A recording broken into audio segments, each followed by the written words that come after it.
So they changed the balance. And as a result of that, ultimately, within 2 or 3 years, the Industrial Relations Act had been defeated.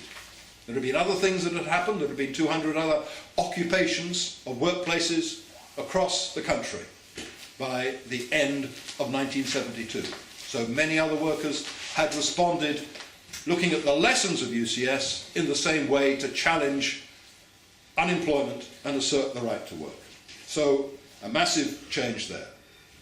Secondly, it put the trade union movement at the head of a much wider alliance to defend regional economies, especially in Scotland.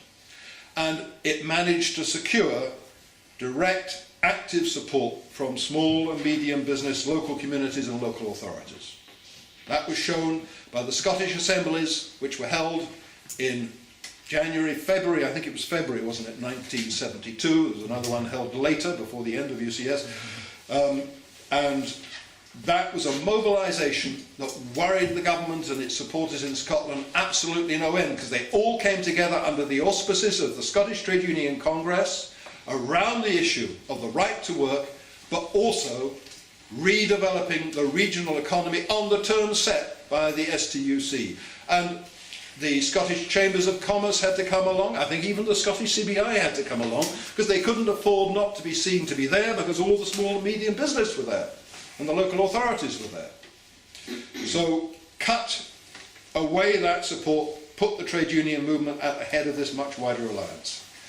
Thirdly, put it at the head of a wider movement for democracy in Scotland, for the call for a Scottish Parliament, which came from the Scottish Assembly. But a Scottish Parliament, not just a constitutional assembly that would do the kinds of things I'm afraid our Scottish Government is doing more or less at the moment, but what was described by the Secretary, the General Secretary of the STUC at the time, Jimmy Jack, as a workers' parliament. It would be a workers' parliament because it would respond to the mass movement of the people of Scotland as demonstrated by the UCS and by the other struggles that were then going on. It would be interventionist. It would seek, where a firm went bankrupt, to take it over and keep the jobs. It would be progressive. It would redistribute income. And thereby, it would help the movement across Britain in terms of fighting back against the big monopolies. In Scotland, it created also a new position for the working class movement and its history as central to the Scottish identity. Any of you who've seen the recordings of Reid recently, if you were at the event on Saturday, you would have seen Reid making one of his great speeches where he said, "We stand not for the Scotland of the lairds and the lackeys, we stand for the Scotland of the working people." And that had a resonance in Scotland as a result of that struggle. That changed the culture and attitudes of people in Scotland, provided the basis of a new culture in terms of plays, the 784, the Wildcat, of novels, of poetry, Hamish Henderson, Dick Gaughan, John Byrne, Tom Leonard, William McIlvenney, Matt McGinn, and I think I've missed out Billy Connolly, haven't I yet? And many more. Those were the people who now became the heroes, or the people who were able to put into words the beliefs of Scottish working people, and all the old type of Scottishness, and some of us are old enough to remember what that was like in the 1950s and 60s, the reverence given to Kirk ministers and all the other kind of old types of, not with anything wrong with Kirk ministers necessarily, some of them, of course, a lot of them actually supported the UCS. That was part of the, but nonetheless, that kind of deference went. It permanently destroyed the base of the Conservative Party in Scotland, and sixthly, it helped create the basis in which the Labour Party, which had been very right-wing in the 1950s and 60s, in 1974 went to the country on a manifesto pledged to effect an irreversible shift of wealth and power in favour of working people. And then went on, it didn't do everything that it should have done, but it did abolish every single anti-trade union law, enforced new health and safety rules that were the most progressive ever, nationalised aerospace and shipbuilding, said it would take oil into public ownership, and it would have done if it hadn't been defeated in 1979, took over the motor car industry and a range of other industries, and also steel. So did carry out that beginning, but of course it was destabilised and defeated. And created a deep rift finally in the Tory party, out of which arose Thatcher and her pals determined to inflict a defeat on the working class and to adopt hardline policies. So I just want to conclude, and I have gone over the time, I know, by saying a little bit about how this was achieved, because it was achieved by a remarkable small group of people. 8,000 workers were in the yards, a big workforce. And within that 8,000, there was a group of shop stewards of about 100 and 200 probably.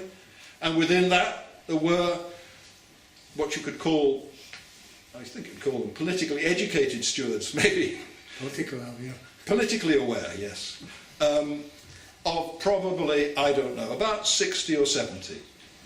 Communists, left Labour, maybe non-party people, but who worked as a group.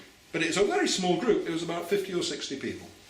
But nonetheless, they achieved this. They achieved this turnaround. And how did they do it? Well, that political awareness gave them an understanding of how that political system, economic system in which they worked and existed, how it operated.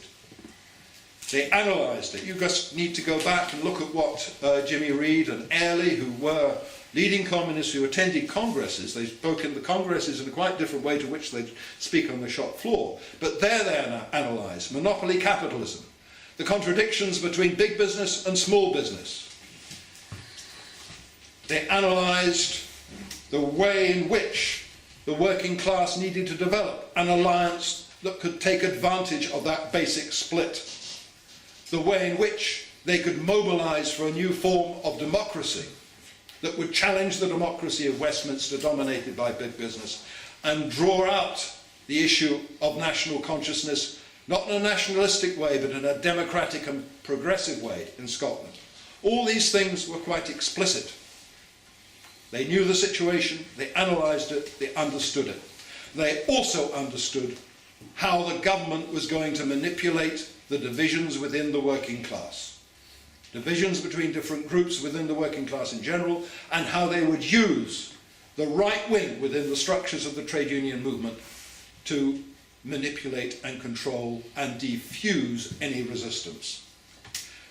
Their attitude was quite different from that of the right wing, and when you're attacking Danny McGarvey, you're not kind of saying he was necessarily the devil incarnate or he was actually operating on behalf of the government. He was doing what probably he had been brought up to do, to negotiate the best deal for people when they were being made redundant, and if he could get some jobs, well, that was better than no jobs at all. That's how he thought, but he didn't have any understanding of how monopoly capitalism or the ruling class operated. So he just went down that road. And the government says, well, we can make use of Mr. McGarvey by using him to negotiate a settlement. And he would have been their tool. So that was a political analysis. Secondly, democracy. At every stage, they went just as far as people were willing to go. They won. They had to win every step. And they had to explain why they were doing it. And I won't say any more about that, because David will talk about the democracy, the information, the winning of votes. That was a model for all other types of struggle.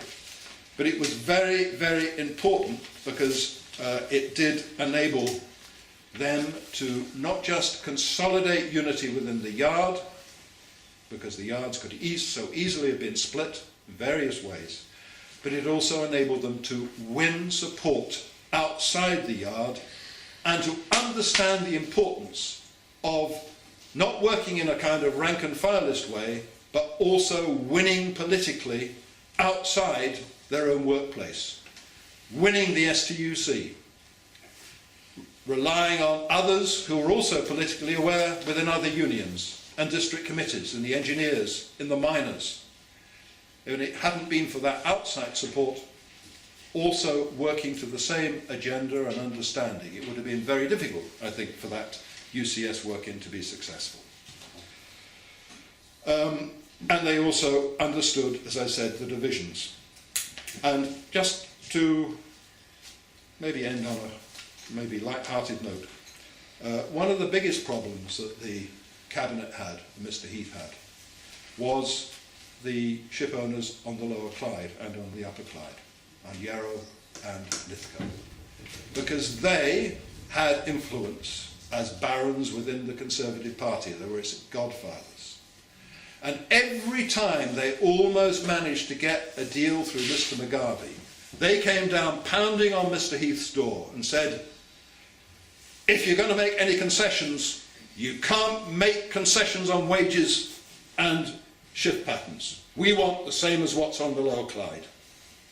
And Heath deferred to them. And so he had to ask Mr. McGarvey in the crucial votes in September and then later to try and ensure that working conditions on the Upper Clyde were reduced. And if there was any way of uniting the workforce, if there was hesitations, that was the way to unite it. And, of course, in the end, Heath didn't manage to get those changes. And there's two very angry letters in the Cabinet papers for March 1972. One from Sir Eric Yarrow and the second from Lithgow.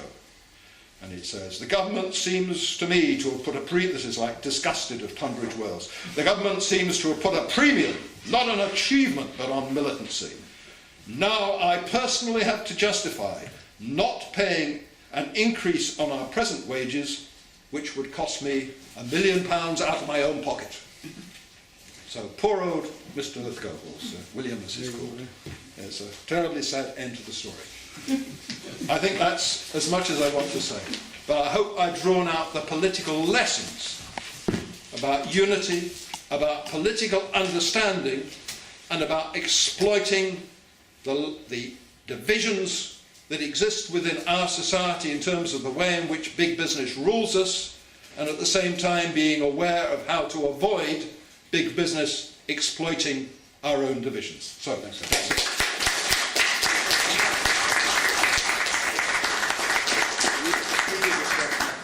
Well, now we have questions after David's spoken and clarification, points of clarification.